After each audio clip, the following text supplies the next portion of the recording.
Ipinagdiriwang ang iyong pangalan, tagapagligtas ng mundo, sa lupa'y bumaba. Sa iyo ang papuri, sa iyo ang luwalhati. Kami nagsasayawan pagkat ikaw ay ipinanganak. Ipinagdiriwang ang iyong pangalan, tagapagligtas ng mundo, sa lupa'y bumaba. Sa iyo ang papuri, sa iyo ang luwalhati. Kami nagsasayawan pagkat ikaw ay ipinanganak. Ang puso ko ay umaawit, nagagalak ang lahat ng nilikha. Hindi na mapipigil ng saya. Nagahari ang pag-ibig, kapatawaran ay nandito na. Hindi na mapipigil ang saya. Sabay-sabay tayo. Ipinagdiriwang ang iyong pangalan, tagapagligtas ng mundo, sa lupa'y bumaba. Sa iyo ang papuri, sa iyo ang luwalhati. Kami nagsasayawan pagkat ikaw ay ipinanganak. Sa iyo mananatili, sa piling mo ay kumpleto na.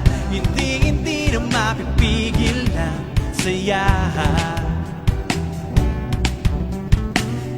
Nagahari ang pag-ibig, kapatawaran ay nandito na. Hindi na mapipigil ang saya. Ipinagdiriwang ang iyong pangalan,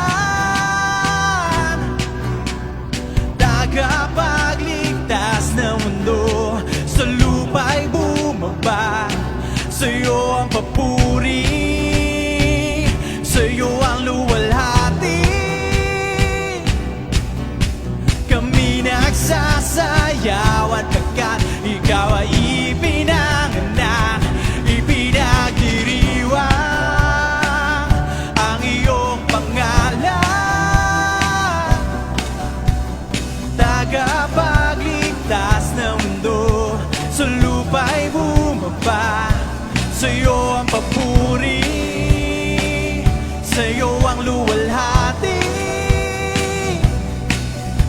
Kami nagsasayawan pagkat ikaw ay ipinanganak. Come on! Itaas ang kamay at tayo ay sabay tatalon. Oo, ipadyak ang paa, sabay-sabay na tumalon. Itaas ang kamay at tayo ay sabay tatalon. Oh, ipadyak ang paa at sabay-sabay na tumalon. Oh, ipinagdiriwang ang iyong pangalan, tagapagligtas ng mundo, sa lupa'y bumaba. Sa iyo ang papuri, sa iyo ang luwalhati. Kami nagsasayawan pagkat ikaw ay minsan pawitin natin. Ipinagdiriwang ang iyong pangalan, tagapagligtas ng mundo, sa lupa'y bumaba. Sa iyo ang papuri, sa iyo ang luwalhati. Kami nagsasayawan pagkat ikaw ay ipinanganak.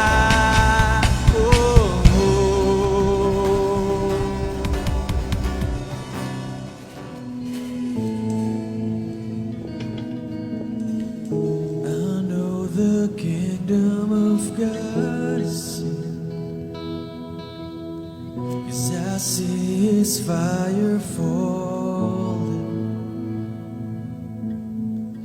and all my fears start to disappear as I hear you calling. Let us be your body, filled with your spirit. Let us be your voice that glorifies your name. Let us be your people, completely surrender. Let us be.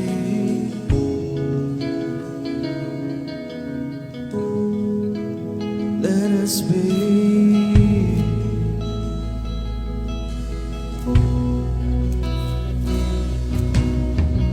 I'll take my cross and I'll follow you.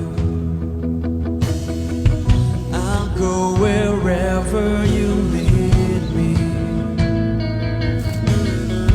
and I'm gonna love like you loved me.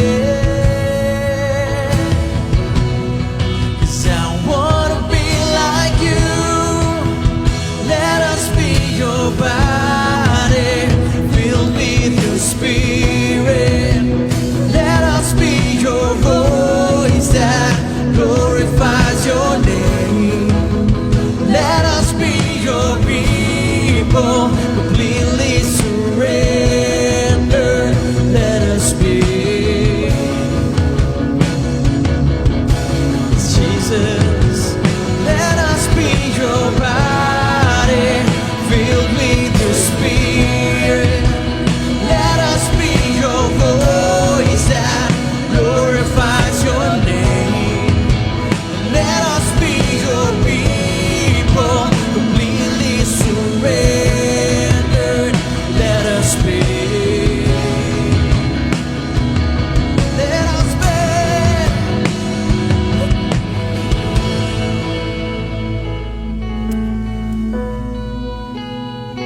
Let us be your body.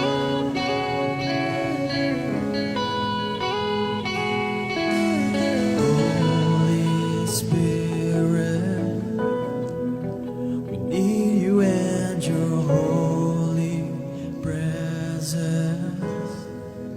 Consume us with your holy fire.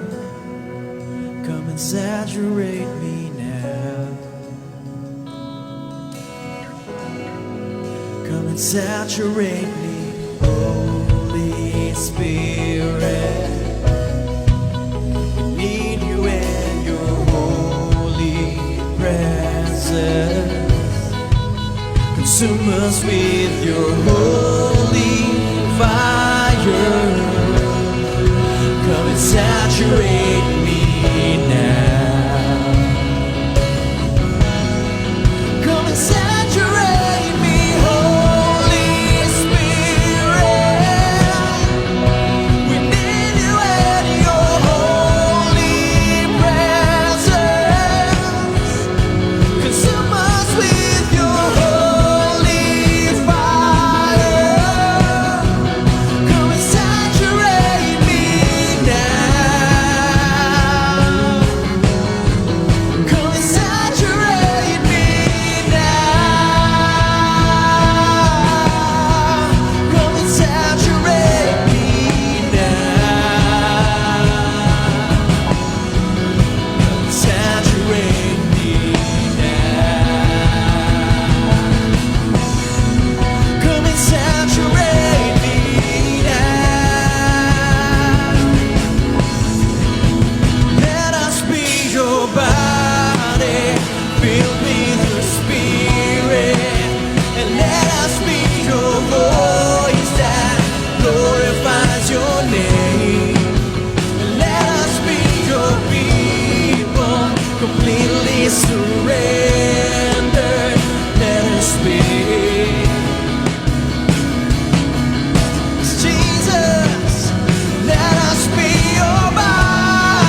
God bless everyone.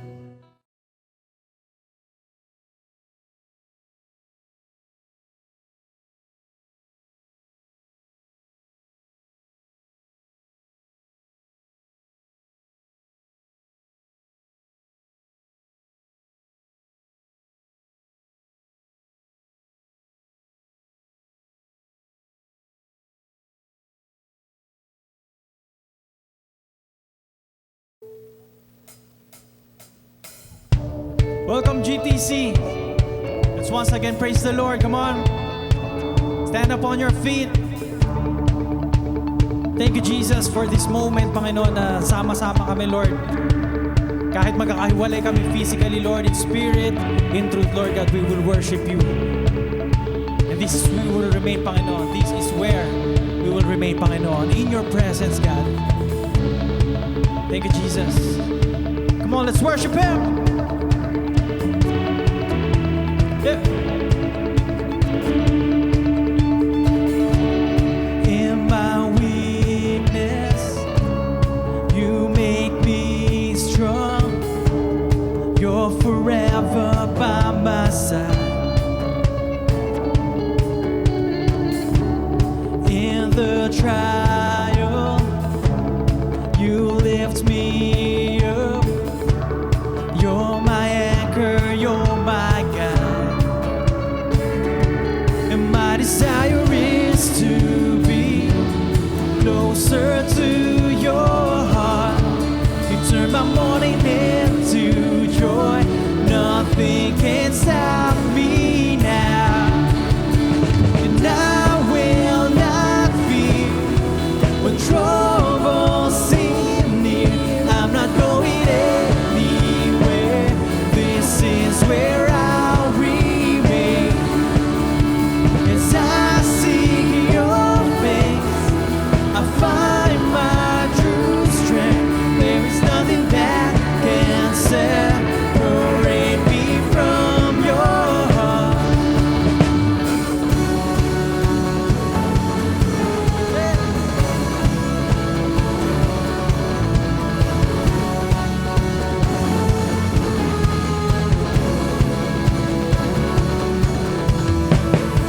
When mountains crumble and waters run wild, we are fearless, we are sure. May your face shine upon me. You are the everlasting light. My desire is to be closer to your heart. You turn my mourning into joy. Nothing can stop me now. And I will not fear when trouble seems near. I'm not going anywhere.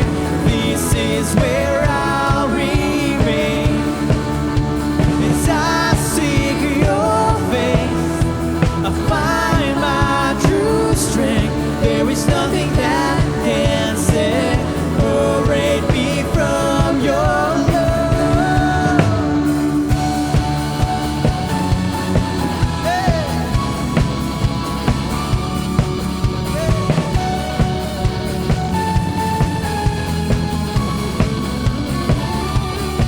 Sing. I will not fear when trouble seems near. I'm not going anywhere. This is where I'll remain. As I seek your face, I find my true strength. There is nothing that can separate me from your love. Whoa, oh, oh, oh, oh,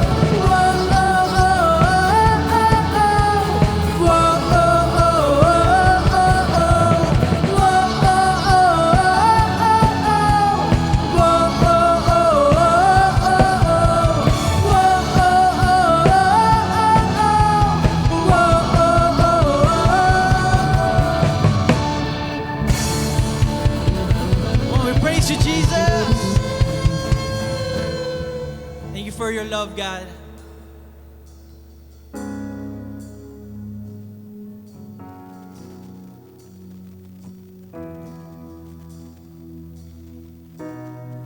Thank you, Jesus, for your love, God. Thank you for this undeserving grace, Panginoon. Hindi kami deserving dito sa grace na to, Panginoon, dito sa love na to. But still, Lord God, you give it to us. You gave it to us, God. Maraming pong salamat, Lord. In all of our lives, Lord, we will continue to sing of your great love. We will continue to sing of your grace. We will continue to be grateful forever. Thank you, Jesus. Come on, people of God, just thank the Lord for His love. Just thank the Lord for His faithfulness, for His goodness, for His grace.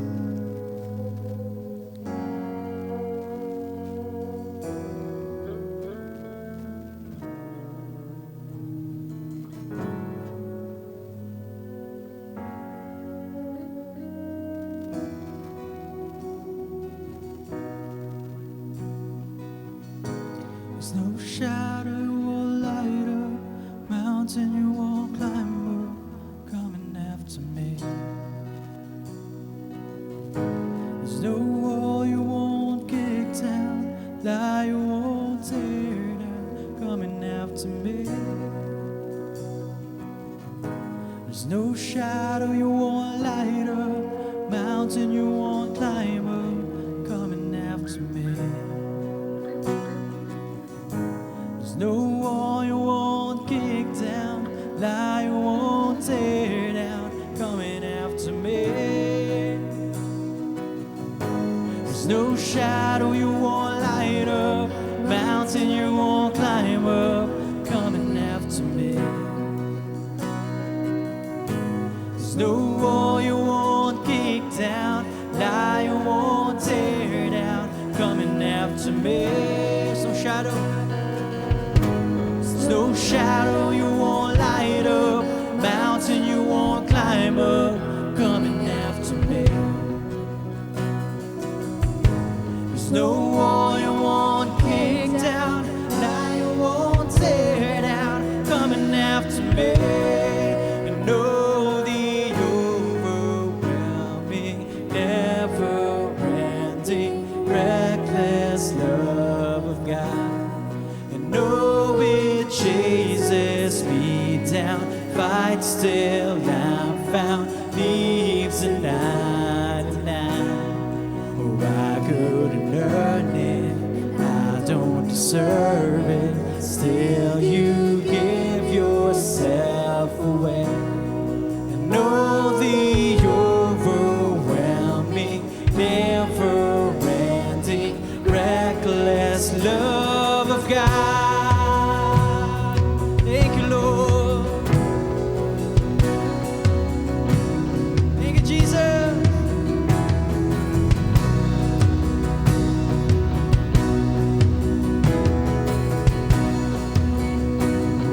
Let's worship Him. Oh, what a Savior! Isn't He wonderful? Sing hallelujah, Christ is risen. Bow down before Him, for He is Lord of all.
will shout your praise. Our hearts still cry. These bones will sing. Great are you, Lord. Come on, shout at the top of our lungs. And all the earth will shout your praise. Our hearts will cry. Yes, we cry.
Just pour it out right now.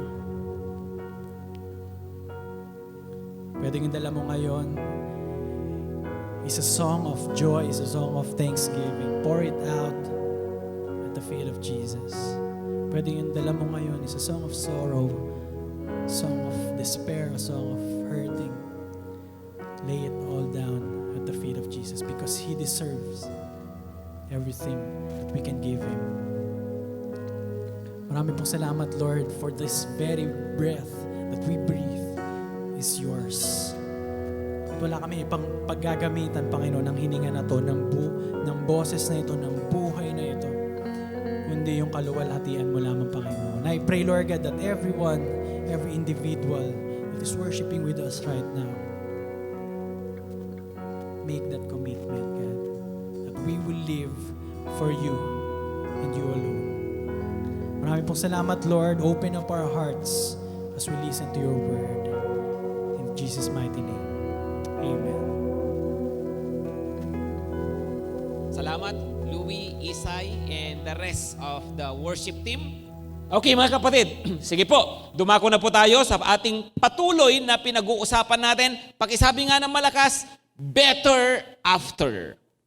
Yan, better after. At pag po sinabing better after, ang tinutukoy nga po natin ay dapat ito po yung goal natin, that we will be better people after The pandemic, nasabi ko nga po, sana sabihin natin sa sarili natin, ako, model 2020 ako. I am a product of 2020. Pero hindi produkto ng taong 2020 na bugbog sarado, na biktima, no, kundi masasabi mo, after 2020, naku, ang dami ko natutunan. No, ang daming mga nabago sa akin. No? At sa kabila ng crisis, nako, mas napabuti ako, no? Kaya nga po sabi natin, better after.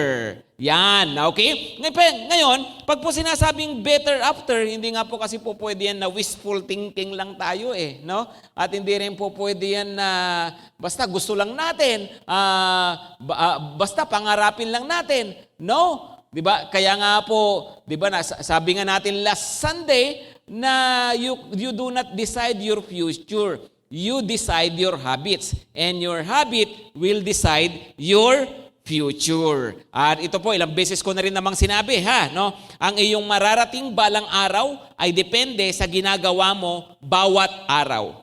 What you are someday depends on what you do every day. Okay? Kaya nga po, mahalaga po talaga yung salitang habits. Okay, noon pong last Sunday, pinag-usapan natin yun pong breaking bad habits.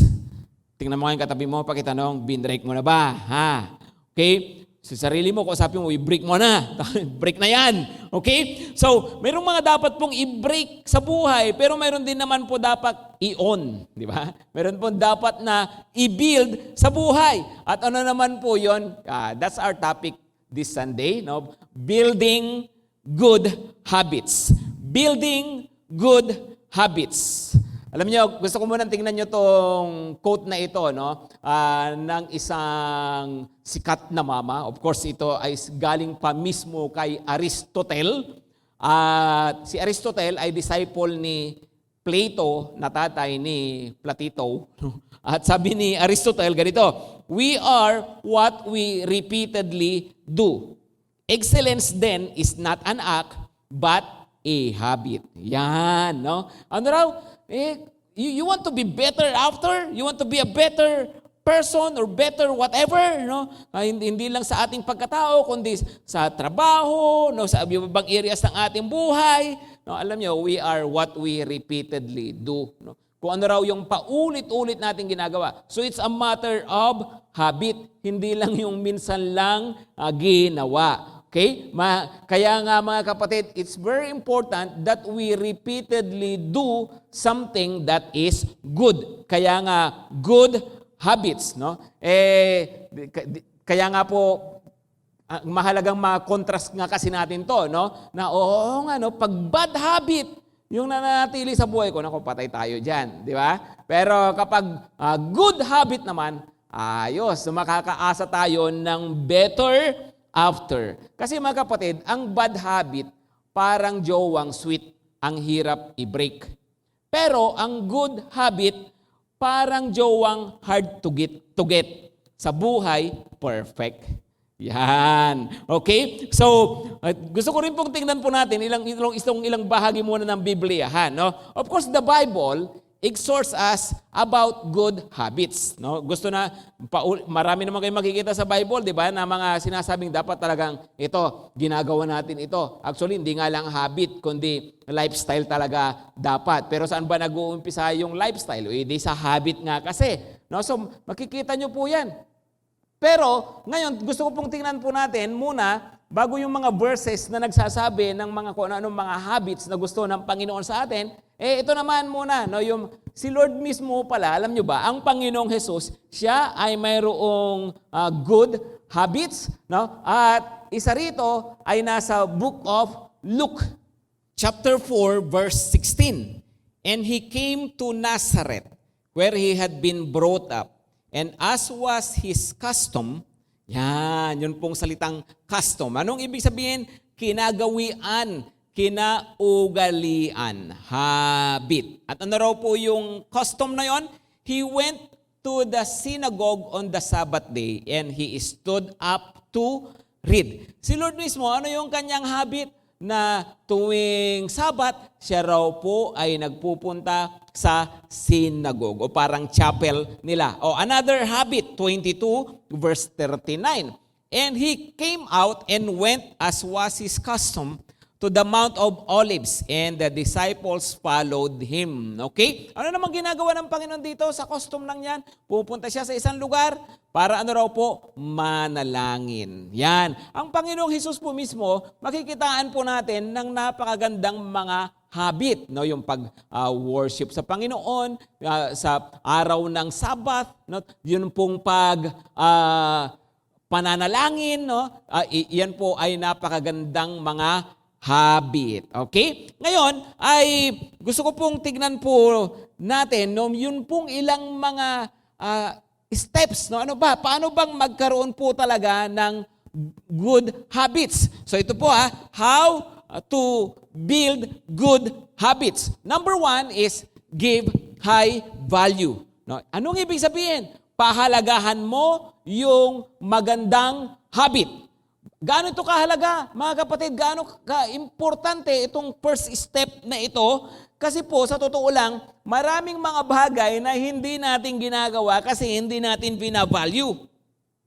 So, kapag sinabihan tayo ng isang bagay na maganda, no? Halimbawa ay magbasa ka ng Bible, kunwari, no? Ang dating sa iyo ay pabigat, no? Kung gagawin mo lang, no, kung gagawin mo man para ka napag-utusan lang, why? Kasi nga sa totoo lang, hindi naman natin binavalue. Di ba po? No? Okay, ito pa, no? Maaring ginagawa mo pero napipilitan para mabigat sa loob. Why? Kasi nga you don't value. Yan. Ano? Kaya nga sabi ko nga kanina, para kang napag-utusan lang. Kaya nga po nag-uumpisa ho talaga yan sa ating pagpapahalaga. Okay? If we value something, then mas madali po ito na gawin. Okay? So, issue po talaga ito ng ano ba yung mga bagay na importante sa buhay po natin. So, nasa pagbabalue. Ngayon, kapag sinabi pong pagbabalue, maganda makita po natin ito. Ba't ko ba ginagawa? No? Kasi it's good for me. Yan, isa po yan. Ano po? Siyempre, mahalaga. Pag ginagawa ko ito, alam ko nakakabuti sa akin, mas maganda idudulot talaga, then you learn to value it. Di ba? Tapos po, kapag sinabi mo na mang-value rin, ay hindi lang para sa'yo, kundi dapat iniisip din natin yung kapakanan ng iba. Di ba? O bakit ko ba gagawin ito? Kasi kabubuti ng pamilya ko. Di ba? Kasi ikabubuti ng cell group ko. Right? Okay, so, kaya nga po, we value things kapag nakikita ho natin na, it's for others' sake din naman pala. No? Halimbawa, ano ba yan? No? Kugaya ng pagtututbrush. Yan, di ba? It's good for you, pero good din po sa iba, lalo na sa kausap mo. Okay? Ano pa? No? Yun pong pagligo. Di ba? Yeah, it's good for you, pero good din sa nakakatabi mo. Right? O, sa panahon po natin ngayon, ano bang mga habit na talagang kailangan na good for you, good for others? Face mask, face shield, yan, ano po, frequent na hand washing, di ba? Yung mga ganyan, ano po. Kasama po talaga yan yun pong mga magagandang mga values. Okay? At alam niyo po ba, mga kapatid, na sa totoo lang, maraming mga problema sa buhay na nasosolve ng good habits. Naniniwala ba kayo doon? Halimbawa, no? Wala kang pera. Anong good habit na pwede mong i-practice? Kaysa naman browsing and gaming ka lang sa internet, bakit di ka mag-online selling? Right? Diba ako, natutuwa ako dun sa ilang mga ka-churchmate natin, nakikita ko, no? Talagang kinarir nito and that's good. Di ba po? Ano pa ba? No, na po pwedeng pagkakitaan na gawin mong habit kasi. Di ba yung iba kasi tinry lang minsan, tapos dahil hindi nag-work, bumigay agad, sinukuha agad. No, if it's a habit, makikita mo na tuloy-tuloy hanggang sa bandang huli, napapakinabangan mo talaga siya. Right? Okay? So, halimbawa, no, isa pang problema, no, tumataba ka. Di ba? Naku, palaki na ng palaki yung waistline ko No, yung katawan ko dati 36, 26, 36. Ngayon ano na? 86, 86, 86. So what do? Exercise. Right? Ganun talaga eh. Ano po, kinakailangan mayroon kang good habit. Ano po? No? Spiritually, nadidrain ako no? O bakit? Think of your habit. No? Ako ba, kumusta nga ba yung prayer life ko? Kumusta ba yung devotional life ko? Right, tingnan niyo po mabuti. Yung habit, ang laki nang naitutulong sa iba-ibang areas ng buhay natin. Nagkakawalaan mga disciples ko teka muna, ano bang habit mo? Pinagpipray mo ba sila araw-araw? No? O kaya kinukumusta mo ba? Kinakausap mo ba? Alam niyo po, good habits can solve many problems. So think about that. Ano po? Kaya ko po sinasabi ito kasi, ganun pala yung habit. Kaya I have to give high value to it. Okay? Tingnan nyo mga kapatid kung sa pag-aaral, mayroon tayong tinatawag na good study habits. Di ba? Kung sa health, meron tayong tinatawag, of course, meron tayong mga tinatawag na healthy habits. Di ba? Pero alam niyo po, sa totoo lang, napakahalaga, yun pong tinatawag na mga spiritual habits. Ano ba yung mga spiritual habits? Isa-isahin ko lang po muna ito, no? Joshua 1:8.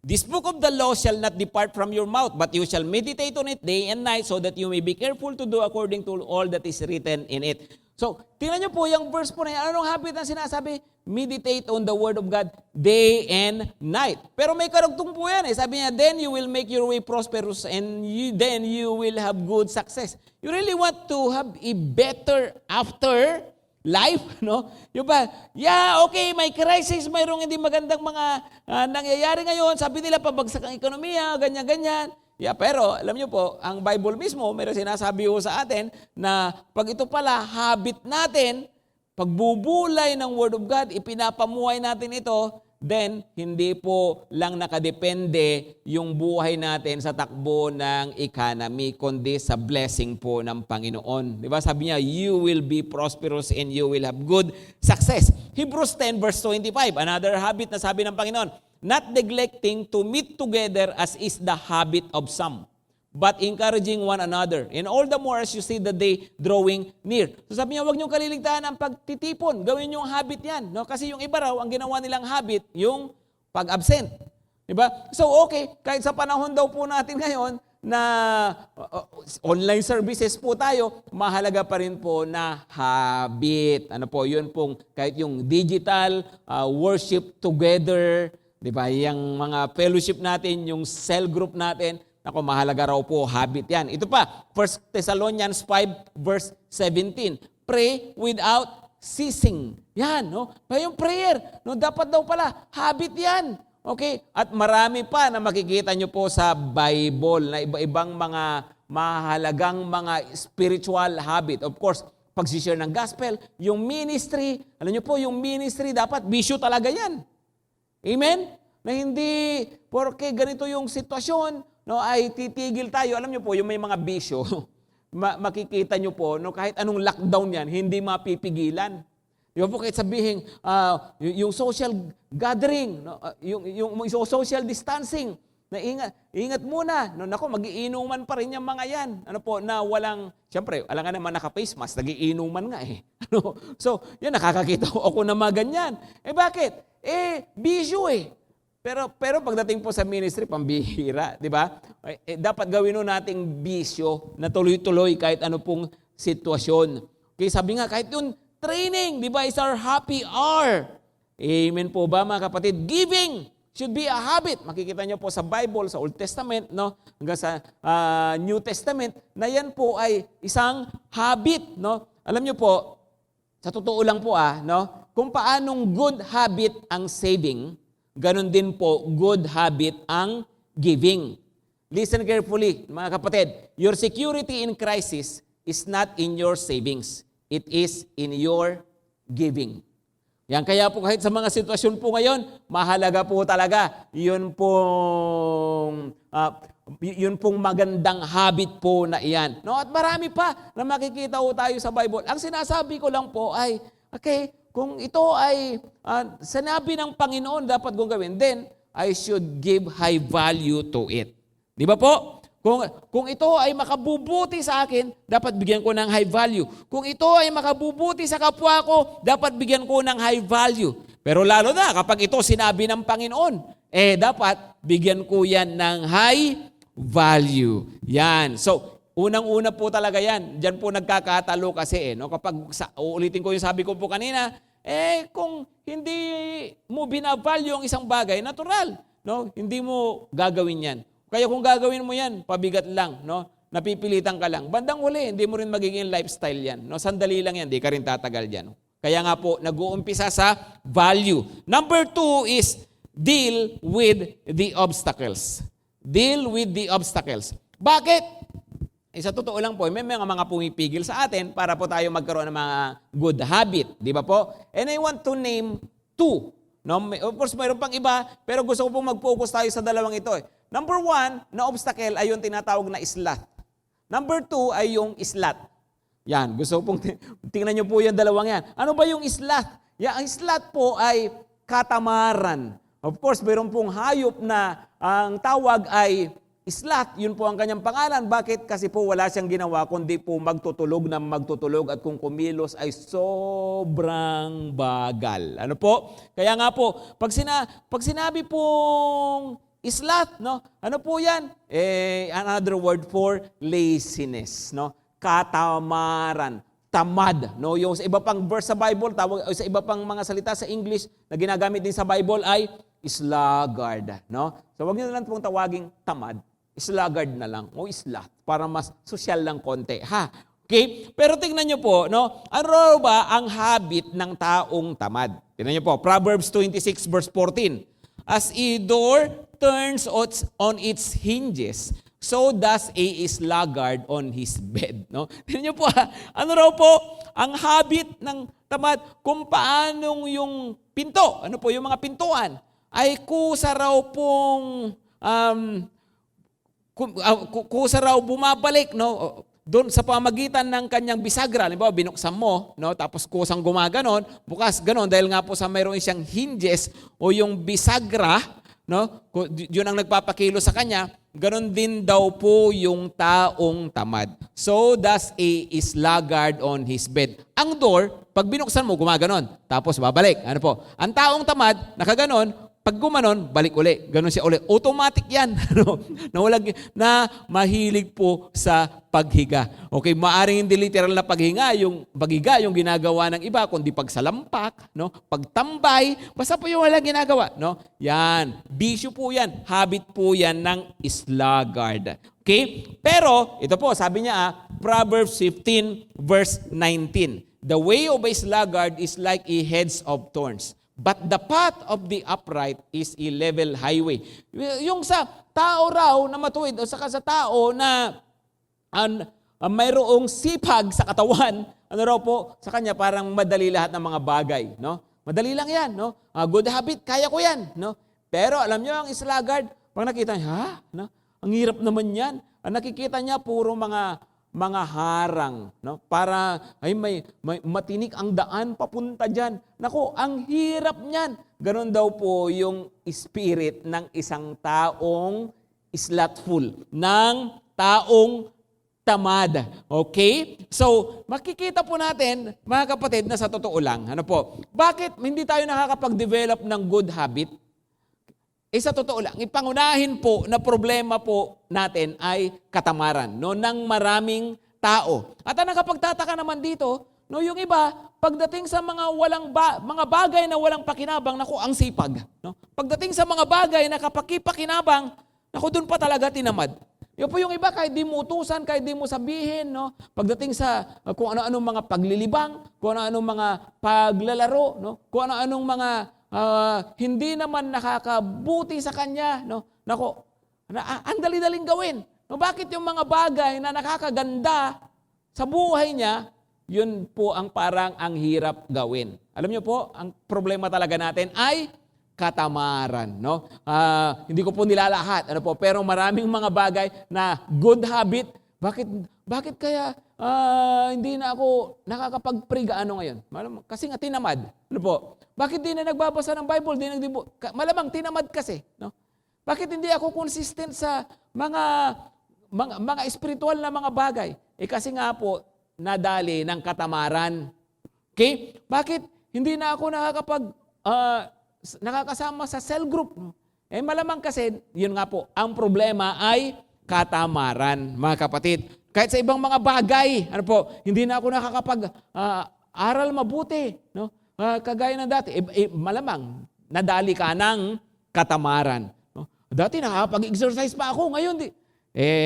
Hello, baka kasi nadali ng katamaran, no? Alam niyo po, sa totoo lang, no, sa panahon ng lockdown, yan po yung po pwedeng mamayaning spirit, no? Again, pag sinabi ko pong spirit, no, ay yun pong damdamin, kalooban, isipan, ano po yun pong inclination ng tao, no? Mukhang sa panahon ngayon, no, yun po yung atmosphere nga kasi, ano po, yung atmosphere ng katamaran, no? Pero alam niyo mga kapatid, kapag po ganon, mahalaga, kaya ko po ini-emphasize po talaga ito, no? Hindi po para i-condemn po tayo, no? Kundi po para tignan po natin na, oo nga, no? May ganito nga pala ako. Dapat harapin po natin. Huwag na po nating paikot-ikutin pa at i-justify pa yung laziness sa buhay natin. Amen po ba? Minsan nga raw po, mayroong isang lalaki na lagi po siyang masama ang pakiramdam, no? At dahil po diyan di siya nakakapagtrabaho, no? Parang basta araw-araw po 'yan. Lalo na pag Lunes, no? Parang bigat-bigat lagi ng pakiramdam niya. So hindi siya nakakapasok. Dahil po diyan ay sinamahan siya ng kanyang asawa sa doktor at nagpa-check up. Tapos nung tinest-test siya ng doktor, mayroong laboratory na ginawa, in-examine siya. Tapos mamaya nung makita na yung resulta, ang sabi ng doktor ay kay Mrs. Mrs., pwede po ba kausapin ko lang muna mister nyo ng kabilang? No? Sabi, lumabas muna si Mrs. Paglabas ni Mrs., sabi nung lalaki sa doktor ay iniisip niya kasi may masamang balita. No? So sabi niya ay, Dok, diretsahin nyo na po ako. No? Ayaw ko na po ng paligoy-ligoy. No? Ayaw ko po ng complicated scientific terms. Kung ano ang problema ko, sabihin niyo na po sa akin talaga. No? Sabi ng doktor, sige, no? Sa totoo lang, wala kang sakit, tamad ka. No? Tapos, tahimik yung lalaki, tapos sabi niya, Dok, pwede ba bigyan niyo ako ng scientific complicated terms para masabi ko sa misis ko? Ang hirap kasing diretsahin, tamad. Katamaran pala ang problema ko, di ba? Minsan po, yun ang problem natin, di ba po? Na, sige, dami pa mga sinasabi, dami pa nating mga ikinakatuwiran, no? Pero sa totoo lang, harapin na po natin, baka mamaya, katamaran po talaga ang problema. Hello po. Okay? So, yan po, no? Magpakasipag. No, pagdating po sa mabubuting mga bagay, hindi po magiging habit yan pag hindi mo sisipagan. Okay? Another thing is, hindi lang po yung islat, kundi yung islat. So meaning, pangunahin talagang problema, but di tayo nakakapag-develop ng good habits, ay yun pong islat saka islat. No? O kaya, laziness saka busyness. No, yung ba? Okay, alam nyo, yung iba, ang problema nila, sila ay lazy.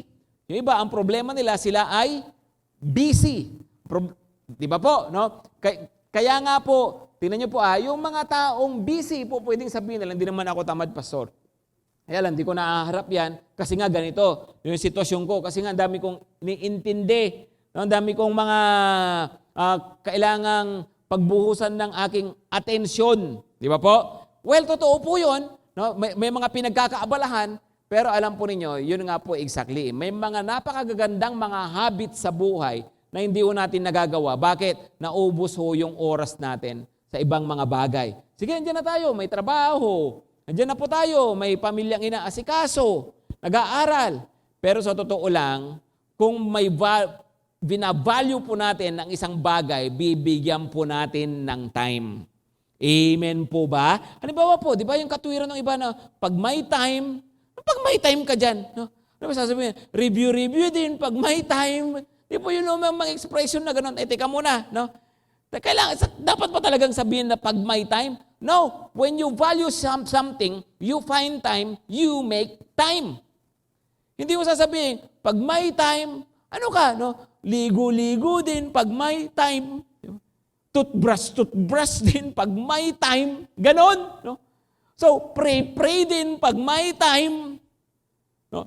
Devotion din pag may time. No. When it is important to you, you find time, you make time. Kaya nga po mga kapatid, naiintindihan ko, of course, may mga sitwasyon sa buhay na parang nahihirapan tayong isingit yung ganito, kahit alam mong kailangan, pero dyan po papasok nga ulit yung salitang time management. Time management. Ibig sabihin, gumawa po tayo ng schedule natin. Ano po, tingnan natin, mula umaga hanggang gabi, ano ba yung gagawin ko, paano ko ba isisingit to? Gumawa tayo ng schedule natin na kung saan didisiplinahin natin ang sarili natin na talaga pong gagawin natin. Okay? So, yon, deal with the obstacles. Number 3, start right away. No? Start right away. Okay, value ko to. Tapos, didil ko yung obstacles. Tapos, anong gagawin ko? Gawin mo na agad. As in, nauna. Yeah, nauna. No? Gawin mo na. Hindi yung mag-aantay ka pa. Again, sabi ko nga po, alam niyo mga kapatid, nag-uumpisa kasi yan sa paggawa. Sa action. Ang gawa, nagiging gawi. At ang gawi, nagiging ugali. Kaya nga, importante talaga yung action. Gawin muna natin. Huwag pong mag-procrastinate. Huwag yung saka na lang, mamaya na lang. Hindi, halimbawa, ngayon po, nakikinig tayo. Mayroon tayong naisip. Dapat gawin ko to. Total, linggo naman ngayon. Ano bang, gusto kong mag-exercise. Baka naman, isingit mo na. O kaya, mag-pray na talaga ako uli. Magbabasa na ako ng Bible uli. O kailan pa? Alam nga na may pagpabukas mo pa. Hindi po, ngayon na. Start right away. Number 4 is keep on doing. Inumpisan mo, ituloy-tuloy mo. Okay, gusto ko pong tingnan niyo po ulit itong mga puto quote na to. Una, sabi niya, motivation is what gets you started.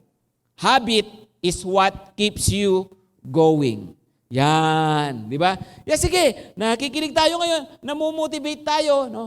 Pero, tingnan mo na, kailangan mong sundan.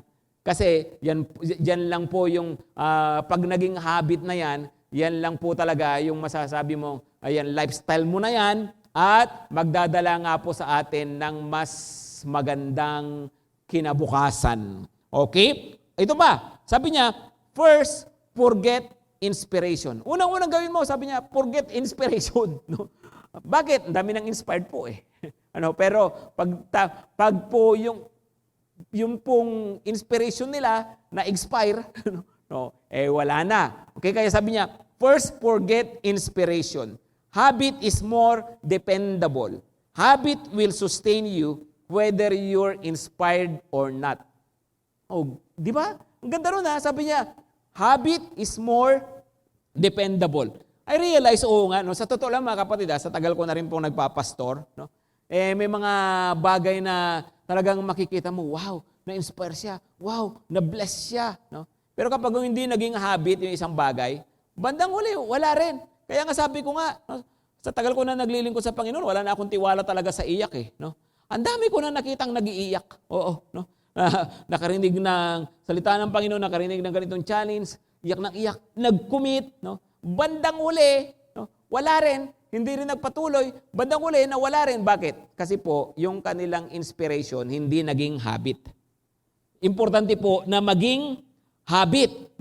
Habit will sustain you whether you are inspired or not. Pag habit mo ng isang bagay, kahit di mo feel, dahil nga habit mo na yan, para hinahanap mo pa rin at parang may kulang pag hindi mo nagawa. That's why it's very important, mga kapatid. Sinasabi ko pong mga spiritual habits na yan, na-inspire ako Pero, mahirap po talaga na magtuloy-tuloy, mahirap po talaga na mag-grow, at maranasan natin yung mga gusto pa ng Panginoon na gawin natin, unless po na gawin nating habit yung mga sinasabi po ng Panginoon sa atin. Okay? So, keep on doing. Meron po nagsabi ganito, yung tinatawag na 2190 principle. Ano ba yung 2190 principle? Sabi niya, it takes 21 days to build a habit. It takes 90 days to build a lifestyle. Yung pala yun, no, para daw maging habit mo, ang isang bagay, kailangan daw gawin mo ng 21 days. Tuloy-tuloy. Tapos, para matawag na lifestyle mo na yan, at pag lifestyle mo na, mas mahirap nang mawala sa'yo. Remember yung keynote ko dati, di ba? So an act, you reap a habit. So a habit, you reap a lifestyle or character. No? So pag character mo na siya, lifestyle mo na siya, di ba? Yan, talagang mahirap nang tanggalin. Okay? So, 21 days, gagawin ko to tuloy-tuloy, no, walang patid, no? Tapos, after 21 days, gagawin ko to, no, 90 days. Hanggang sa magiging lifestyle na raw yan. Okay? Ibig sabihin, 3 weeks, saka 3 months na principle. 3 weeks, 3 months, principle. Okay, ito pa, another, no? I realize kasi dami palang magagandang mga quote din na makakatulong sa atin, no, sa tungkol po dito sa mga habit po na iyan. Of course, ang talagang dapat po na dahilan ba't natin ginagawa ito is because of the Word of God. No? Pero tingnan niyo po ito, no, na nakakatulong din po talaga. Isa pa na quotation, sabi niya, never miss twice. If you miss one day, try to get back on track as quickly as possible. No, so, meron kang 2190 principle, 21 days for this to be a habit. No? Ano ang dapat mong panindigan naman? Never miss twice. If you miss one day, no, try to get back on track as quickly as possible. No, na-miss, okay, magna-90 days ako, tuloy-tuloy to. Di ba? Pero, pag halimbawa, nag-miss ka ng isa, no? O sige, okay na yun. Huwag mo namang sa susunod na araw, ma-miss mo pa rin. Kundi mapuputol na naman hanggang sa yan. Balik ka na naman sa dati, wala na naman. Kaya nga po, keep on doing. Pakitapik katabi, kung wala, pakitapik sarili, pakisabihan, keep on doing, bebe. Okay? Number 5, last, seek help. Seek help from the Lord. That's number 1. No? Humingi ng tulong. Lord, gusto ko pong gawin ito. Lord, gusto ko pong ma-develop ito sa akin. Tulungan niyo po ako, Panginoon. Pray. Nung maniwala po tayo, tutulungan po tayo ng Panginoon pag po desire natin yung mga mabubuting mga bagay. At the same time, no, dapat natutunan na rin po talaga natin na may mga bagay na kahit anong galing mo, hindi talaga mo magagawa kung sa sarili mo lang. Seek help from the Lord. Pag pray mo yan, gawin mong prayer araw-araw. Lord, tulungan niyo po ako na maging habit ko yung ganito. Lord, tulungan niyo po ako na magtuloy-tuloy na ako na ganito, no? Pag pray mo hanggang hindi mo nakikita ang sarili mo, na lifestyle mo na iyon. Okay? Number 2 is seek help from your loved ones. Yan sa mga mahal natin sa buhay. Bakit? Kasi po sila nakakakilala sa atin. Tayo po yung laging magkakasama. No, yun pong share ko lang po Noon pong last Sunday, pagkatapos pong nating magsimbahay, no? Ginawa ko po ay kinausap ko po yung mga anak ko, of course kasama si Pastor Owen, kaming pamilya, no? Pinag-usapan po namin ito, no? Ano ba yung mga bad habit natin, no?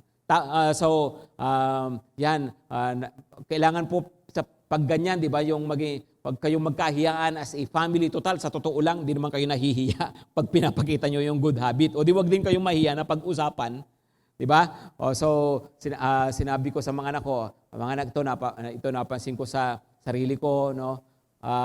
So yun pong mga hindi magandang mga habit pinag-usapan, no? Tapos sabi ko, tulungan natin ang isa't isa, ha, no? Diba? Pag nakikita nyo si daddy na ganito, no? Sabi nyo, ito keyword nyo, ha? Sabi, habit, no? O kaya trigger, yan, ano. So, at nakita ko po, no, kahit sa amin sa family ngayon, nakakatulong, no, malaking tulong kapag yung pamilya pala nagkasundo na i-develop natin tong good habit na to, i-break natin tong bad habit na ito. Kaya po pwede pong pag-usapan.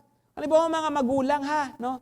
Tulungan niyo po yung mga anak po ninyo na magkaroon po ng spiritual habits. Di ba yung bang pagkagising, na magandang nare-remind po sila, no? O nag-pray ka ba, anak? Nagbasa ka ba ng Bible? Di ba po, no? Na matutunan, maipasa po natin sa kanila yung value na to at kayo naman, di ba yung mga second generation Christians, yung iba mga third or fourth generation. Ibig sabihin, yung mga nakikinig ngayon, yung mga kapatiran sa GTC, na yung mga magulang nyo, dati ng mga nasa church, tapos kinagisnan nyo na, no? At dahil familiar na kayo, no? Dahil dyan, parang hindi na natin gaanong na-value yung mga spiritual habits, nire-remind ko kayo, makakatulong talaga ito ng malaki sa inyo. No? At I really encourage you, develop these good habits. At magtulungan kayo, no, as a family. Magpanalangin at the same time, magpaalalahanan sa isa't isa. Sabihan mo asawa mo, no? Sabihan mo magulang mo, sabihan mo yung mga anak mo, no? Anak, remind niyo ako no? Anak, tulungan niyo ako Diba? Ganon. Ano po? Para ma-develop natin yung good habits. We need the help of other people. And of course, from your leader. Seek help from your leader. Yan. Mahalaga pong maging honest din tayo, di ba? Sabi natin ito, hindi ko pa habit to, ate hindi ko pa habit to, kuya. No? So, gusto kong ma-develop, tulungan nyo ako rito. By the way, no, bigay ako ng assignment po yung mga cell leaders. After this, please meet with your disciples sa inyong mga cell groups at mag-huddle kayo. No? Pag-usapan ninyo ito agad. No? Ano ba yung habit na dapat na ma-develop? No? Ano ba yung kulang? Ano ba yung hindi ko nagagawa? No? Maging honest lang, tapos pagtulong-tulungan, tapos magpaalalahanan. Why? Kasi nga po, yun po nga po ang purpose natin. Magpalakasan sa isa't isa. At kapag po yung isang cell leader pag yung disciple mo, no, na tulungan mo siya na makadevelop ng magagandang mga habit, nako, ang laki ng nagawa mo sa kanyang buhay. Pag natulungan mo siya na na-develop niya yung kanyang mga spiritual habits, now, of course, hindi lang dahil sa habit lang na wala lang ginagawa lang mechanically. No, kundi, of course, yung kapag nabavalue kasi, ginagawa nga ito nang galing sa puso. No? Naku, pag natulungan mo yan, ang laki ng nagawa mo sa buhay niya. Amen? Okay? So, yun mga kapatid build good habits. At, of course, nasa atin to habang nakikinig tayo, no, kung gagawin ko ba ito, aaksyonan ko ba ito sa buhay ko. Ang point lang ay may mga bagay na okay lang talagang ma-addict. Amen? No? May maraming mga bagay sa buhay, mga magaganda na napakasarap gawing bisyo. And let me go back to my challenge mula po nitong pinag-uusapan natin tong better after na to, na i-desire natin sa buhay natin. Gawin natin prayer ito, Lord, I want to be a better person. I want to be a better husband, a better wife, a better sibling. Lord, gusto ko pong mas maging mabuting estudyante, mas maging mabuting Kristiyano, mas maging mabuting cell leader. Yun po yung i-desire po natin, mga kapatid. But again, hindi yan po dahil lang sa gusto po natin. It's about our habits. So pwede ba, yumuko lang po tayo sandali at pumikit. Sige po, lumapit lang po sa Panginoon. At ngayon lang po, ngayong oras na ito mismo, think of something na alam mo na makakatulong para ikaw ay maging better person. Tingnan mo yan, pag-isipan mo yan. Dalhin mo yan sa Panginoon. Pray about it. Come on, pag-pray natin, sabihin mo po sa Panginoon. Panginoon, lumalapit po kami sa inyo. Pinapanalangin po namin na ang mga narinig po namin ito maging mabunga talaga sa buhay namin. Lord, basbasan nyo ang mga salitang ito sa aming mga buhay. Help us, Lord. Give us the motivation. Give us the strength. Give us the discipline para nga po, Panginoon, makapag-build kami ng good habits sa aming mga buhay. Lord, hindi lamang po sa mga career, hindi lang sa pag-aaral, hindi lamang po sa health namin, hindi lang po sa finances namin, but more importantly, Lord, sa aming mga spiritual habits. Natulungan mo kami, Panginoon, na maging lifestyle po talaga namin ang mga ito. Maging lifestyle namin Lord, yung pangangalaga sa aming mga espiritual na buhay. At kung sa sandaling ito, Panginoon, mayroon man po sa amin na nakaligtaan na po ito, Lord, tulungan mo kami na mabalik po sa mga ito. Come on, kapatid, maaring dumating ka sa point no, as you observe yourself, nakita mo na nakaligtaan na yung dating lifestyle para sa mga espiritual na mga bagay, pananalangin, sa yung devotional life, pagbubulay ng Word of God, pagpapahalaga sa cell group, sa service, sa ministry, ano mang mga discipline mo dati, pwedeng bumalik. Pwedeng bumalik. Just recommit yourself to the Lord. Restart. Restart the habit. Come on, restart the habit. Sabihin mo sa Panginoon, yes, Lord, I will restart. Right now, I will restart. Salamat po, Panginoon. And for those of us, Lord, na bago pa lang po ito, nagagawin po namin, tulungan mo nga po kami na maging buhay po talaga namin ang mga espiritual na mga bagay. Mas maging malapit po kami sa iyo. Mabuild po ang mga habits na ito sa buhay po namin. And let it turn to be our lifestyle. Let it turn to be our character, Panginoon. Maraming pong salamat, Panginoon. At mangyari nga po ang mga salitang ito sa buhay namin. At ngayon po, tanggapin natin ang basbas na galing po sa Panginoon. At ngayon, mga kapatid, pagpalain kayo ng Panginoon at ingatan kayo. Pagliwanagin ng Panginoon ang kanyang mukha sa inyo at maging mapagbiyaya siya sa inyo.